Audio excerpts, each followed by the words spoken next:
Assalamualaikum warahmatullahi wabarakatuh. Kembali lagi di Good Teacher Official. Jangan lupa like, comment, share, dan subscribe ya.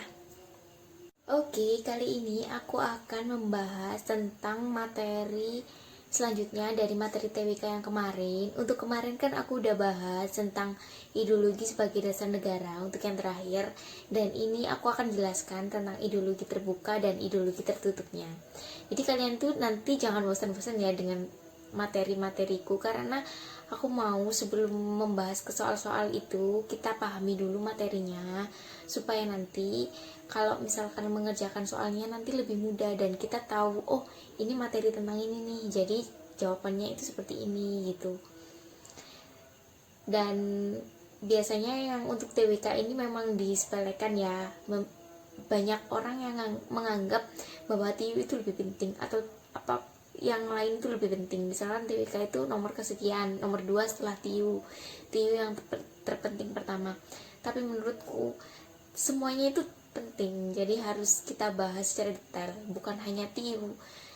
Mungkin banyak yang nggak bisa hitung-hitungan dan sebagainya sehingga menganggap TIU itu susah.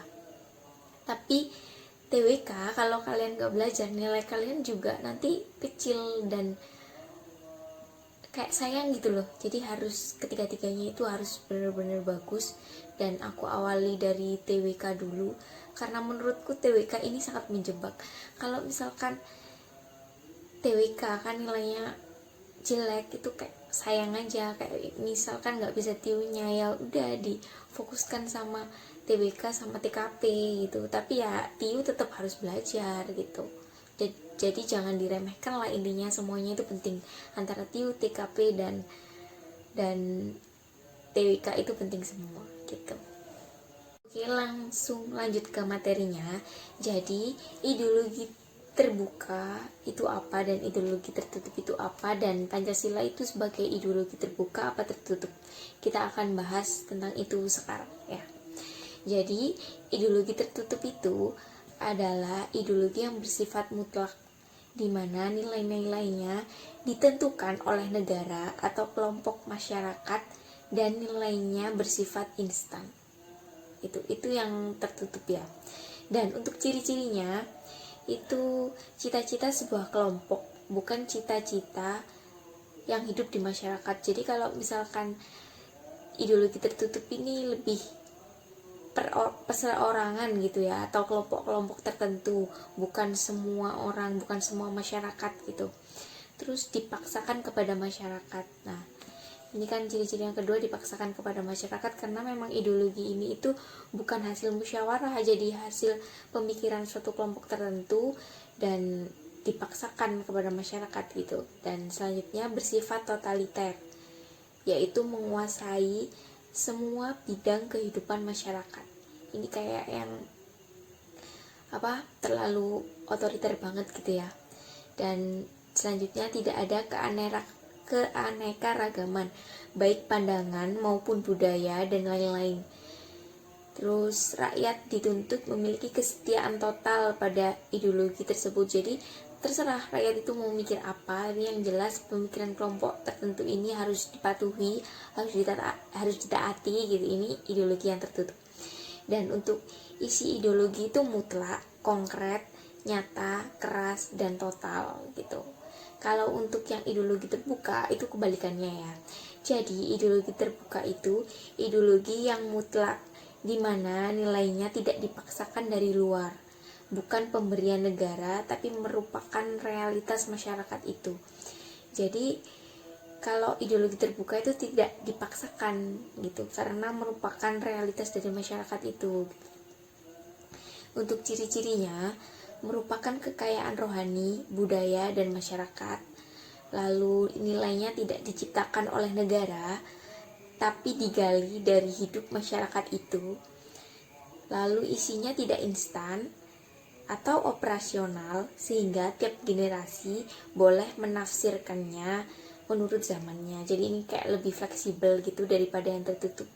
Kayak kalau yang tertutup kan kayak nggak fleksibel gitu ya, kaku. Terus selanjutnya menginspirasi masyarakat untuk tanggung jawab, lalu menghargai keanekaragaman atau pluralitas sehingga dapat diterima oleh berbagai latar belakang agama dan budaya. Jadi kebalikan semua dari ideologi yang tertutup. Dan kalau kita lihat dari penjelasan ini, untuk Pancasila menurut kalian termasuk ideologi yang mana? Dan jawabannya adalah ideologi terbuka. Alasannya karena memiliki dasar yang bersumber pada masyarakat atau realitas bangsa Indonesia seperti ketuhanan, kemanusiaan, persatuan, kerakyatan, dan keadilan. Atau nilai-nilainya tidak dipaksakan dari luar dan bukan pemberian suatu negara. Lalu, memiliki nilai instrumental untuk melaksanakan nilai dasar seperti Undang-Undang 1945, undang-undang, peraturan-peraturan, ketetapan MPR, dan lain-lain. Dan memiliki nilai praktis yang merupakan penjabaran nilai instrumental. Nilai praktis terkandung dalam kenyataan sehari-hari, yaitu bagaimana cara kita melaksanakan nilai Pancasila dalam hidup sehari-hari, seperti toleransi, gotong royong, musyawarah, dan lain-lain. Dan selanjutnya adalah nilai-nilai yang terkandung dalam Pancasila sebagai ideologi negara. Dan Pancasila kan berisi 5 dasar yang fundamental, yaitu nilai-nilai ketuhanan, kemanusiaan, persatuan, kerakyatan, dan keadilan, yang merupakan nilai dasar bagi kehidupan kenegaraan, kebangsaan, dan kemasyarakatan.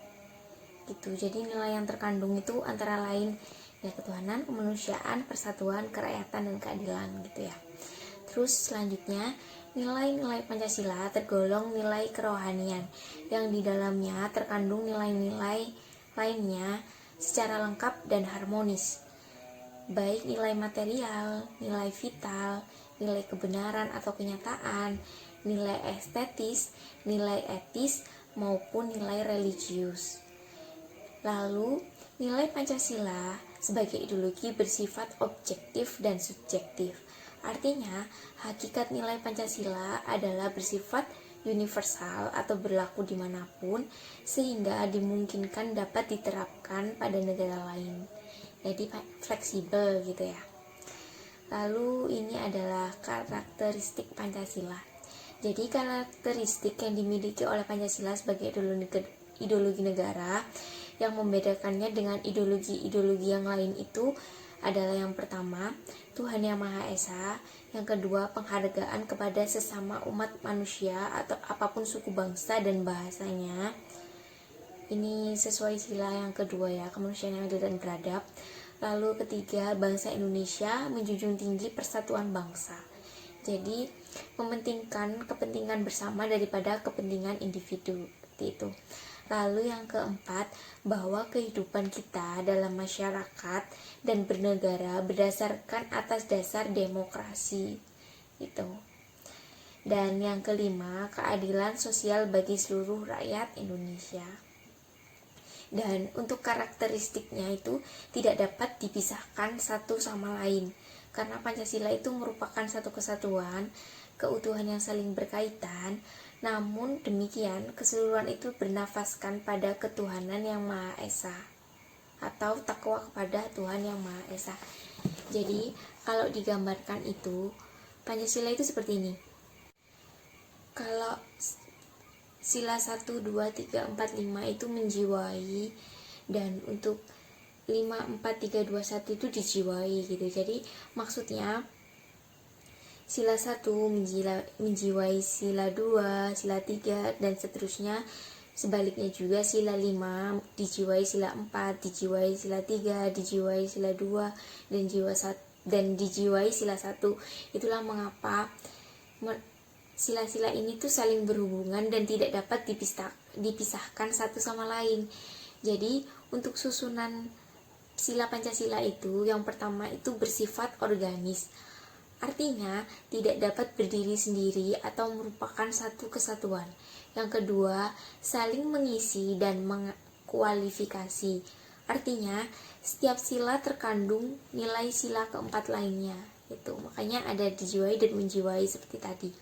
Terus hierarkis piramidal, artinya urutan sila menunjukkan rangkaian tingkat dalam luas dan isi sifatnya. Jadi sila Pancasila itu merupakan hierarkis yang piramidal gitu. Jadi urutan silanya itu menunjukkan rangkaian tingkat dalam luas dan isi sifatnya gitu. Dan kalau misalkan Pancasila itu tidak berkaitan atau hanya sila satu saja, tidak sila 2, tidak sila 3 dan sebagainya, misalkan seperti itu, jika tidak dikaitkan dengan sila-sila yang lainnya ya, jika hanya sila satu saja, itu namanya teoraksi absolut gitu. Jadi itu adalah kebalikan dari ketuhanan yang Maha Esa. Terus sila yang kedua adalah kosmopolitanisme. Jika sila 3 adalah chauvinisme atau melebih-lebihkan atau membangga-banggakan bangsanya sendiri tapi merendahkan bangsanya orang lain gitu. Intinya sila-sila ini kebalikannya dari sila Pancasila yang ada saat ini. Terus yang keempat saja itu namanya demokrasi liberal atau kebebasan ya. Terus yang kelima sila 5 saja itu merupakan komunisme atau sosialisme ateis itu. Terima kasih telah menonton video ini. Jangan lupa like, comment, share, dan subscribe ya. Makasih. See you next video and bye bye.